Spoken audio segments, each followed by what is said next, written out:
नमस्कार, मी प्रियांका पाटील. आपण पाहत आहात राष्ट्रीय लोकराज्य न्यूज, निर्भीड बातम्यांचे व्यासपीठ. आज आपण दिवसभरामध्ये घडणाऱ्या घडामोडींवर नजर टाकूया. दौंडमध्ये कारला दुचाकी घासल्याच्या कारणावरून राडा. 6 जणांच्या विरोधात गुन्हा दाखल करत आरोपींना पोलिसांनी घेतलं ताब्यात. दौंड तालुक्यातील कासुर्डे येथील यश गायकवाड यांच्या कारला दुचाकी घासल्याच्या कारणावरून नुकसान भरपाई मागितल्याने वाद झाला. या वादातून महालक्ष्मी हॉस्पिटल परिसरात आरोपींनी कोयता, लोखंडी रॉड, हॉकी स्टिकने मारहाण केल्याचा आरोप आहे. या प्रकरणी दौंड पोलिसात गुन्हा दाखल करण्यात आला आहे.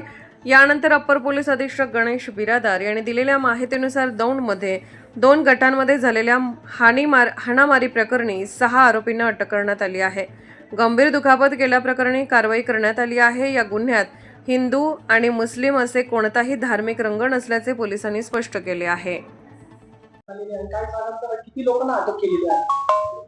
दौंड शहरामध्ये महालक्ष्मी हॉस्पिटल परिसरामध्ये दिनांक 24 ऑगस्ट रोजी सायंकाळी 4:30 वाजल्याच्या सुमारामध्ये 2 गटामध्ये हाणामारीची घटना घडलेली होती.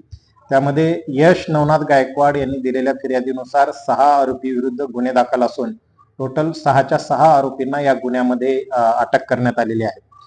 फिर्यादीने दिलेल्या फिर्यादीनुसार यामध्ये विविध शस्त्राचा वापर केला गेला असल्याने याच्यामध्ये भारतीय न्याय संहिता कलम 109 प्रमाणे जीवे ठार मारण्याचा प्रयत्न करणे या सदराखालील गंभीर गुन्हे दाखल असून या आरोपीमध्ये दोन्ही समाजाचे लोक आहेत. यातील फिर्यादी हा हिंदू समाजाचा आहे आणि आरोपीमध्ये हिंदू आणि मुस्लिम दोन्ही समाजाचे याच्यामध्ये आरोपी आहेत.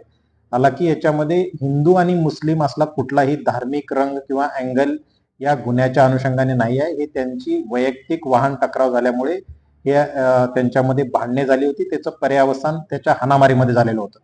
या गुन्ह्यामधील 6 आरोपींना अटक करण्यात आलेली असून घटनास्थळावर स्पष्ट स्वरूपामध्ये सीसीटीव्ही फुटेज दिसत आहेत. त्याची इन्व्हॉल्वमेंट दिसत आहे. त्यांच्याकडे कुठले शस्त्र आहेत ते त्याच्यामधून स्पष्ट होणार आहे. काही प्रत्यक्षदर्शी साक्षीदारांचे जबाब नोंदवण्यात येत आहेत आणि त्या अनुषंगाने पुढील तपासाची दिशा यामध्ये स्पष्टपणे निश्चित झालेली आहे.